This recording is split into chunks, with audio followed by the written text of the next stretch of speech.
Hello students. आज के video lecture के अंदर हम डिस्कस करेंगे चैप्टर नंबर 1 सेट, जो +1 मैथमेटिक्स का एक चैप्टर है। इस चैप्टर के अंदर आज का ये फर्स्ट लेक्चर है, जिसके अंदर हम सबसे पहले जिन्होंने सेट थ्योरी के बारे में बताया था, मैथमेटिशियन थे जॉर्ज कैंटर, उनके बारे में शॉर्ट में एक डिस्कशन करेंगे। उसके बाद हम सेट की डेफिनेशन को समझेंगे, सेट के एग्जाम्पल्स एंड नॉन एग्जाम्पल्स, कि कोई भी हमारे पास कलेक्शन सेट कब बनता है और सेट कब नहीं बनता, वो एग्जाम्पल से डिस्कस करेंगे। और उसकी रिप्रेजेंटेशन हम सेट की दो फॉर्म्स में, जो आपके सिलेबस में है, रोस्टर फॉर्म, ये टेबुलर फॉर्म बोल सकते हैं। Second one is set builder form. इसके रिप्रेजेंटेशन को हम डिस्कस करने वाले हैं आज के वीडियो के अंदर। तो जल्दी से अपनी नोटबुक और पेन निकाल लीजिए। मैं भी आपको सारे कंसेप्ट ये नोटबुक के ऊपर समझाने वाला हूं, तो मैं भी अब ठीक है नोटबुक की तरफ चलते हैं और इन क्वेश्चंस को सोल्व करते हैं। सेट थ्योरी को पढ़ने से पहले जिन्होंने सेट थ्योरी के बारे में सबसे पहले बताया था, उनका नेम था मैथमेटिशियंस का जॉर्ज कैंटर। जॉर्ज कैंटर का जो बर्थ था वो 3 मार्च 1845 को रशिया के अंदर हुआ था। जब उनकी स्टार्टिंग की जो एजुकेशन थी उनके घर पर ही हुई थी। उनको एक प्राइवेट जो ट्यूटर था वो घर पर टीच करने के लिए आया करते थे। उसके बाद 1856 में वो जर्मनी शिफ्ट हो गए अपने फैमिली के साथ, जब वो उनकी एज 11 ईयर्स थी। उसके बाद 1863 में उनकी फादर की डेथ हो गई थी। आफ्टर उनकी जो फादर की डेथ होने के बाद उन्होंने बर्लिन यूनिवर्सिटी से अपनी जो मैथमेटिक्स की जो एजुकेशन है वो वहाँ से ली थी। उसके बाद उन्होंने सेट थ्योरी के बारे में बताया था, जो चैप्टर को हमें पढ़ना है आज फर्स्ट चैप्टर के अंदर। ये सेट थ्योरी क्या है? ये बेस है मॉडर्न मैथ्स का। उसके बाद 6 जनवरी 1980 को क्या हो गई थी? उनकी डेथ हो गई थी। तो ये था एक शॉर्ट में इसके जो एनसीईआरटी की बुक में लिखा हुआ है जॉर्ज कैंटर मैथमेटिशियन के बारे में। अब हम स्टार्ट करते हैं अपने चैप्टर को। तो चैप्टर 1 के अंदर सबसे पहली डेफिनेशन आती है सेट के बारे में, कि सेट आखिर है क्या। फर्स्ट ही डेफिनेशन है, बिल्कुल डिटेल में हम पढ़ेंगे। सेट को मैं अगर रीड करता हूँ, a set is well defined collection of objects. Set क्या है? सेट है well defined collection of objects. अब यहाँ पर इस वेल डिफाइंड का मतलब हमें पढ़ना है कि वेल डिफाइंड का क्या मतलब है। सेट हमने पढ़ लिया कि कलेक्शन ऑफ ऑब्जेक्ट्स है, लेकिन कैसी कलेक्शन? वेल डिफाइंड हो। जो वो वेल डिफाइंड को समझने के लिए हम इसके एग्जाम्पल से समझेंगे, बाद में इस डेफिनेशन पर दोबारा आएंगे। अगर मैं आपसे ये पूछूं कि आपके लिखो रिवर्स ऑफ इंडिया। अगर मैं पूछूं रिवर्स ऑफ इंडिया लिखो, तो रिवर्स ऑफ इंडिया जितनी भी रिवर्स हैं सभी बच्चे ऐसे ब्रैकेट्स में उसको मतलब लिख लेंगे। रिवर्स जितनी भी रिवर्स हैं फॉर उनको लिख लेंगे। लेकिन अगर मैं ये पूछूं आपसे, आप ये लिखो 5 रिवर्स ऑफ इंडिया।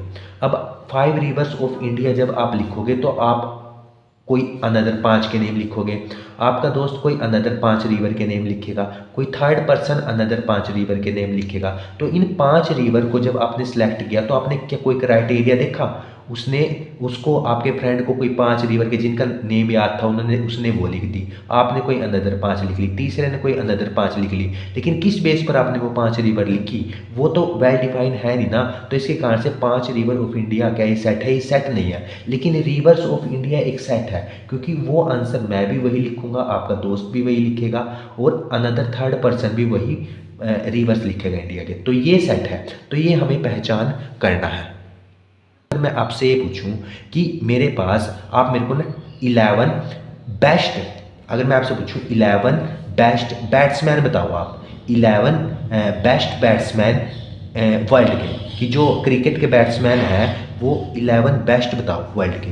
तो अगर मेरे से पूछेंगे 11 बेस्ट, तो मैं 11 किसी और का नेम लूँगा। अगर किसी और बच्चे से पूछेंगे तो वो किसी और 11 बेस्ट का नेम लेगा, किसी अनदर पर्सन के लिए बेस्ट कोई और होगा। तो ये वेल डिफाइंड नहीं है। वेल डिफाइंड होता है जो सब के लिए सेम रहे, एक वेल डिफाइंड कलेक्शन रहे ऑब्जेक्ट की, वो सेट होगा। तो इस केस में अगर मैं एग्जाम्पल लूँ, क्या 11 बेस्ट बैट्समैन वर्ल्ड के एक सेट है?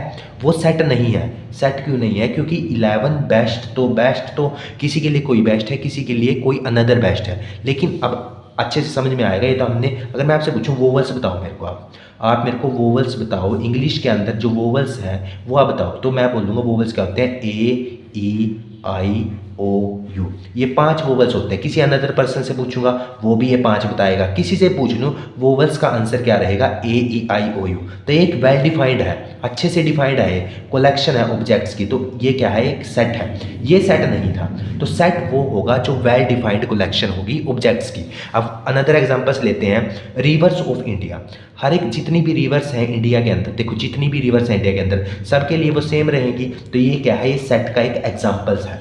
जैसे वोवल्स ऑफ इंग्लिश अल्फ़ाबेट, अगर मैं यहाँ बोल देता 5 रिवर्स ऑफ इंडिया, कोई 5 रिवर लिखो, क्या वो सेट होता? वो सेट नहीं होता, क्योंकि 5 रिवर मैं कोई अनदर 5 रिवर बताता, अनदर पर्सन कोई दूसरी 5 रिवर बताता, तो वो सेट नहीं होगा। लेकिन अगर जनरली पूछा जाए रिवर्स ऑफ इंडिया, तो ये सेट है। ये सेट था 1 से 9 नंबर, ये भी सेट है। वोवल्स ऑफ इंग्लिश अल्फ़ाबेट सबके लिए ए ई आई ओ यू, तो ये क्या है, सेट है। वेरियस काइंड ऑफ ट्रायंगल्स, क्या जितने भी ट्रायंगल्स हैं क्या वो सेट है? वो भी सेट है। देखो ट्रायंगल्स कितने हैं, एक आइसोसेलेस ट्रायंगल, स्केलेन ट्रायंगल, ठीक है, right angle triangle, obtuse, acute, ये सभी ट्रायंगल्स को हम लिख लेंगे। तो ये हमारे पास क्या वेल डिफाइंड है, अभी ट्रायंगल्स के बारे में बताना है, तो वेल डिफाइंड है। तो ये क्या है, हमारे पास सेट है। प्राइम फैक्टराइजेशन फैक्टर्स ऑफ 210, अब हमें ये निकाल के दिखाना है कि 210 के फैक्टर 2, 3, 5, 7 होते हैं। बस हमें ये देखना है कि 210 के कोई भी निकाल लेगा, अगर इसके प्राइम फैक्टर निकालना चाहो 210 के, तो आंसर क्या आएगा, 2 आएगा, 3 होता है, 5 होता है, 7 होता है, सबके लिए सेम है। ये वेल डिफाइंड स्टेटमेंट है, हमारे पास कलेक्शन है ऑब्जेक्ट्स की 2, 3, 5, 7, तो ये क्या है, सेट है। अगर कोई इक्वेशन दे दें आपको, ये इक्वेशन दे दी, इस इक्वेशन को मैं मिडिल टर्म स्प्लिटिंग से इसके रूट निकाल सकता हूँ 2 और 3, तो 2 और 3 इसकी वेल डिफाइंड है 2 और 3। तो अगर आप निकालोगे तो भी 2, 3 आंसर आएगा, मैं निकालूंगा 2, 3, सब मतलब करेक्ट आंसर इसका 2, 3 ही आएगा। तो एक वेल डिफाइंड कलेक्शन ऑब्जेक्ट्स की, तो ये सेट है। तो ये तो थे एग्जांपल्स ऑफ सेट। तो आपको देखना है कि अगर मैं आपसे नॉन एग्जांपल देख लेते हैं जो सेट के एग्जांपल्स नहीं है। जैसे अगर मैं आपसे पूछूं team of 11 best cricket batsman of world, अब 11 बेस्ट आपके लिए कुछ और होंगे, मेरे लिए कुछ और होंगे, तो ये सेट का एग्जाम्पल नहीं है, ये वाला, ये सेट नहीं होगा। अगर मैं पूछूं collection of most dangerous animals of world, अब किसी के लिए ये डेंजरस, मोस्ट डेंजरस बताने हैं वर्ल्ड के, अब किसी के लिए डेंजरस कोई होगा, किसी के लिए डेंजरस एनिमल लोयन होगा, किसी के लिए कोई अनदर एनिमल डेंजरस होगा, तो ये सेट नहीं होगा। Collection of most talented writers of India, अब मेरे लिए टैलेंटेड राइटर कोई और होगा, तो मतलब ये वेल डिफाइंड नहीं है। टैलेंटेड में आपका आंसर अलग होगा, मेरा आंसर अलग होगा, तो ये वेल डिफाइंड आंसर नहीं होगा इसका, तो ये भी सेट नहीं है।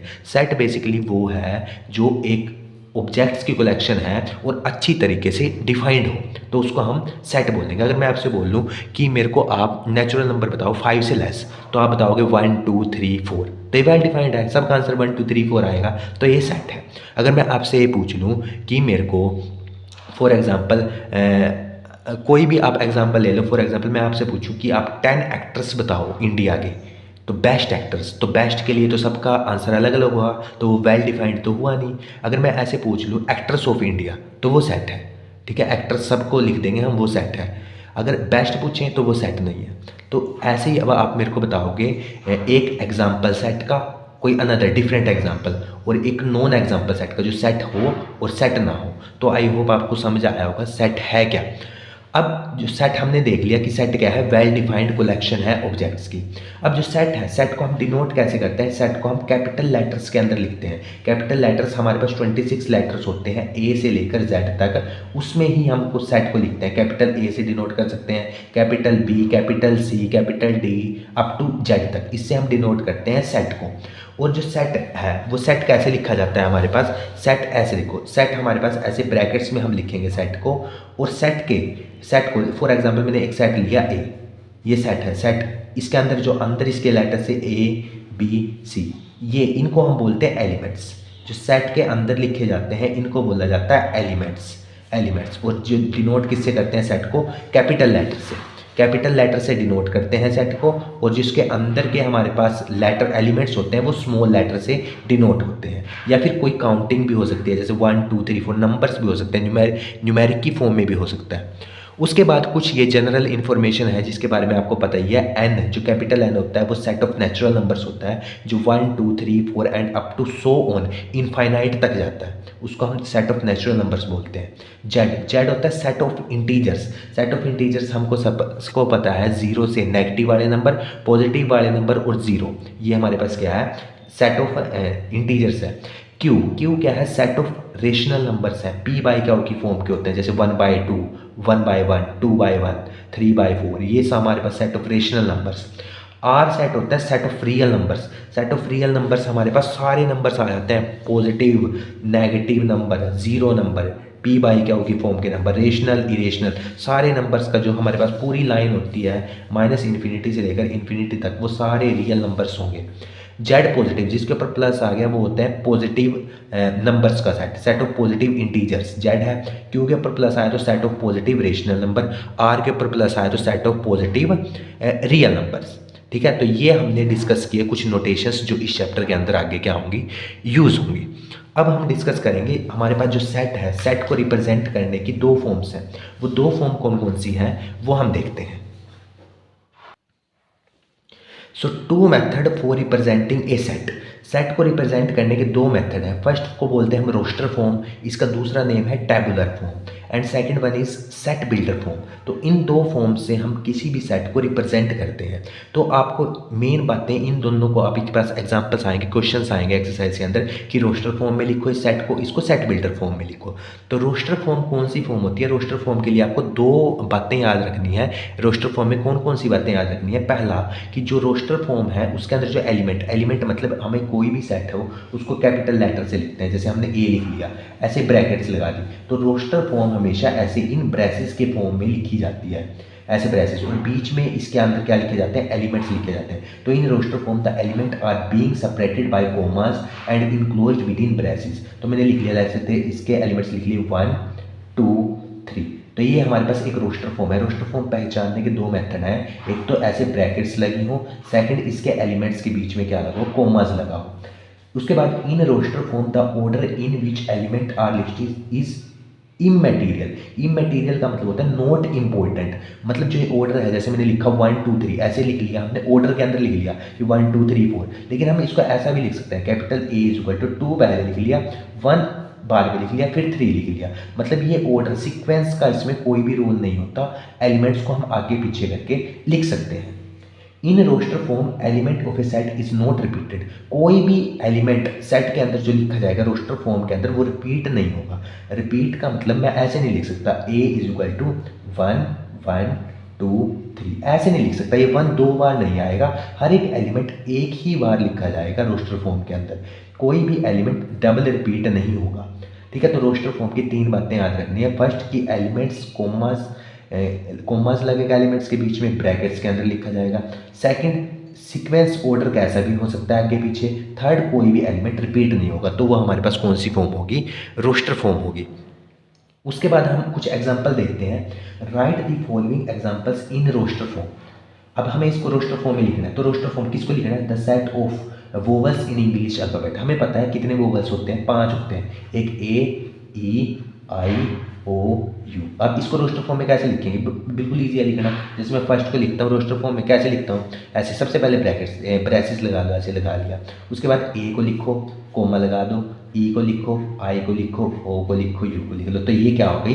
वोवल्स की रोस्टर फॉर्म हो गई या टेबुलर फॉर्म हो गई। इसके लिए आपको 3 पॉइंट्स याद रखने हैं। पहला, इसको आगे पीछे करके हम लिख सकते हैं। पहले ई लिख लिया, आई लिख लिया, ओ लिख लिया, ए लिख लिया, यू लिख लिया, जैसे मर्जी आगे पीछे अरेंज कर सकते हैं।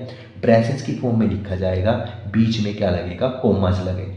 सेट ऑफ, सेकंड हम ये हमने लिख लिया, set of odd natural number. अब ओड नेचुरल नंबर को रोस्टर फॉर्म में कैसे लिखेंगे? नेचुरल नंबर पता है आपको 1 से शुरू होते हैं और इनफाइनाइट तक जाते हैं, लेकिन अब ओड नंबर्स लिखने हैं। तो ओड क्या होगा? 1 होगा, 3 होगा, 5 होगा, 7 होगा, और उसके बाद हम क्या लगा देंगे? ऐसे 3 डॉट लगा देते हैं। 3 डॉट का मतलब ये आगे चलता जाएगा। तो हमने क्या लिख लिया? ब्रेसेस की फॉर्म में लिख लिया और बीच में कॉमास लगा दिया। तो ये कौन सी फॉर्म हो गई? रोस्टर फॉर्म हो गई इसकी।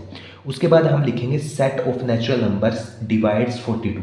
हमें ऐसे नेचुरल नंबर लिखते हैं जो 42 को डिवाइड करते हैं। कौन कौन करते हैं 42 को डिवाइड? उसको बस ब्रेसेस के फॉर्म में कॉमा लगा के लिख लेना है। कौन कौन से होते हैं ऐसे? एक तो 1 करता है 42 को, 2 करता है, क्या 3 करता है? 3 करता है, 4 करता है, 4 नहीं करता, 5 करता है कंप्लीट, 6 करता है, 6 करता है, 7 करता है, 7 भी करता है, 8 करता है, बताओ 8 नहीं करता, 9 10 11 करता है, 12 करता है, फिर उसके बाद 13, उसके बाद 14, उसके बाद 15, 14 करता है, यस करता है 14, उसके बाद 15 करता है, 16 करता है, 17 करता है, उसके बाद क्या करता है 18 19 उसके बाद 20, 21, उसके बाद 21 करता है, 21 टू ज़ा, उसके बाद क्या करते हैं सीधा 42। तो ये नेचुरल नंबर हैं जो किसको डिवाइड करते हैं 42 का, या कोई एक आधा रह गया होगा। मतलब हमें क्या करना है, ऐसे देख लो, बस एलिमेंट्स को लिख लो और उसके बीच में क्या लगा दो, कॉमास लगा दो और ब्रैकेट्स में लिख दो। कोई भी एलिमेंट बार बार रिपीट ना हो और हमारे पास क्या हो, सीक्वेंस ऑर्डर जैसे मर्जी इसको आगे लिखा जाए। आपको तो सिर्फ ये मेथड सीखना है कि रोस्टर फॉर्म हम कैसे लिखते हैं। तो सेट को रिप्रेजेंट करने के सामने यहाँ तक देखा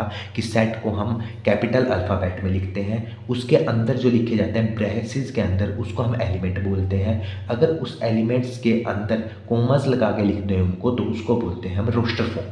ठीक है, उसका ऑर्डर सीक्वेंस कैसा भी हो सकता है। क्लियर। उसके बाद हम डिस्कस करेंगे सेट बिल्डर फॉर्म। जो हमारी फॉर्म है किसी भी सेट को रिप्रेजेंट करने की, set builder form. Set builder form कौन सी फॉर्म होती है, इसके अंदर जैसे हमने अब तक हमने क्या देखा, रोस्टर फॉर्म देखा कि हम रोस्टर फॉर्म को कैसे लिखते थे, ब्रेसेस लगा दो, उसके अंदर कोई भी एलिमेंट है, जैसे वोवल्स लिखा हमने, वोवल्स को लिख दो और बीच में कोमा लगा दो, कोई भी एलिमेंट बार बार रिपीट ना हो और इनका ऑर्डर आगे पीछे करके इनको एलिमेंट्स को हम लिख सकते हैं। लेकिन जो हमारे पास सेट बिल्डर फॉर्म है, all the element possesses single common property. जब हम उसके एलिमेंट्स मतलब एलिमेंट्स को लिखेंगे, हम मतलब कोई भी हम सेट के अंदर जब एलिमेंट्स को लिखें तो वो कोई प्रॉपर्टी हो, सिंगल कॉमन प्रॉपर्टी, उनके अंदर कोई कॉमन प्रॉपर्टी हो। कॉमन प्रॉपर्टी जैसे किस तरह वो डिनोट होता है, ध्यान से समझो। यहाँ से देखो, अगर मेरे पास एग्जांपल के लिए वोवल सी का एग्जांपल लेते हैं अब इंग्लिश अल्फाबेट में, A, E, I, O, U। तो यहाँ पर ये सेट ए है, ए कैपिटल लेटर से हमने लिखा, ब्रैकेट्स के अंदर लिखा। तो ये हमारे पास कौन सी फॉर्म है, जो एग्जांपल लिखा है, ये हमारे पास रोस्टर फॉर्म है। अब हमें इस रोस्टर फॉर्म से सेट बिल्डर फॉर्म कैसे लिखेंगे। देखो, सेट ए का कोई कॉमन प्रॉपर्टी होल्ड कर रहा है, कौन सी कॉमन प्रॉपर्टी है कि ये वोवल्स है, तो ये इसकी प्रॉपर्टी है कि ये वोवल्स है। तो ये डिनोट कैसे होंगे, देखो सबसे पहले हम क्या लगाते हैं, ऐसे इसको लिखने के लिए हमने लिखी सेट बिल्डर फॉर्म, सबसे पहले हम इसके लिए ब्रैकेट्स लगाएंगे, ऐसे ब्रैकेट्स लगा लेंगे। उसके बाद हम लिखेंगे एक्स, यहाँ पर एक्स लिखने के बाद इस एक्स की प्रॉपर्टी को लिखेंगे जो कॉमन प्रॉपर्टी थी, एक्स, फिर डबल कोलन लगाया। डबल कोलन का मतलब है सच दैट, इस डबल कोलन यहाँ पे लगाते हैं, इसका मतलब एक मतलब कोलन लगाते हैं, इसका मतलब है सच दैट। इसका मतलब इस ये एक्स कौन सी प्रॉपर्टी होल्ड कर रहे हैं कि जो ये एक्स है, एक्स क्या है, यहाँ पर इंग्लिश अल्फ़ाबेट के वोवल्स हैं। तो इस तरह से हमने इसको सेट बिल्डर फॉर्म में वोवल्स को लिख दिया।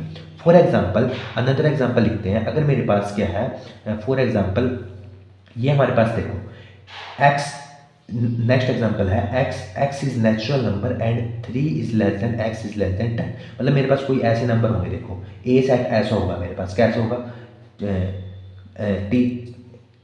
4, 5, 6, 7, 8, 9 ऐसा नंबर होगा मेरे पास। तो ऐसा नंबर है, तो ये कैसा नंबर है, देखो 3 से तो बड़ा है और 10 से छोटा है। तो इस सेट को मैं कैसे लिख सकता हूँ, इस सेट ये कौन सी प्रॉपर्टी होल्ड कर रहा है कि ये एक ऐसी प्रॉपर्टी, देखो ये सारे क्या है, नेचुरल नंबर है, नेचुरल नंबर है, देखो 4, 5, 6, 7, 8, 9 नेचुरल नंबर है। और ये कहाँ से कहाँ तक है, 3 से लेकर 10 तक है। तो इसको हम सेट बिल्डर फॉर्म में ऐसे लिख सकते हैं। आपको ये अच्छे से तब समझ में आएगी सेट बिल्डर फॉर्म जब हम इसके काफ़ी क्वेश्चंस करेंगे, क्योंकि एक्सरसाइज में काफ़ी क्वेश्चंस हैं।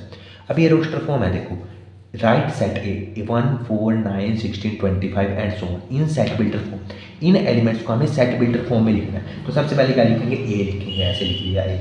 उसके बाद यहाँ एक्स लिखेंगे, डबल कोलन लगाएंगे। अब देखना है कि ये कौन सी प्रॉपर्टी होल्ड कर रहा है। ध्यान से देखो, आपको ये माइंड लगाना है आपका। देखो ये 1 का स्क्वायर है, ये 2 का स्क्वायर है, ये 3 का स्क्वायर है, ये 4 का स्क्वायर है, ये 5 का स्क्वायर। यहाँ पर ना स्क्वायर आ रहे हैं नेचुरल नंबर के। तो यहाँ पर क्या लिखेंगे, एक्स क्या है, x is square of natural number. तो ये इसकी क्या हो गई, सेट बिल्डर फॉर्म हो गई। इस तरह लिखेंगे हम सेट बिल्डर फॉर्म। कोई अनदर एग्जांपल ले, लेटर से अगर ऐसे होता मेरे पास सेट ए, इसकी लिखना सेट बिल्डर फॉर्म ऐसे होता, 1 होता, 8 होता, 27 होता, 64 होता। तो इसकी सेट बिल्डर फॉर्म लिखना, इसकी सेट बिल्डर फॉर्म। इसमें प्रॉपर्टी देखो, क्या कोई कॉमन प्रॉपर्टी है, हाँ है, इसमें कॉमन प्रॉपर्टी कौन सी है, इसमें क्यूब्स दिया हुआ नंबर का, देखो 1 का क्यूब, 2 का क्यूब, 3 का क्यूब। तो इसको कैसे लिखेंगे सेट बिल्डर फॉर्म में, ए एक्स क्या है, x is cube of natural number. तो ऐसे हम इसको क्या लिखेंगे, इसकी हम सेट बिल्डर फॉर्म को इस तरह लिखेंगे। बाकी हम अच्छे से डिस्कस करेंगे इसके क्वेश्चंस के अंदर। अब नेक्स्ट लेक्चर के अंदर हम डिस्कस करेंगे 1.1 के क्वेश्चंस।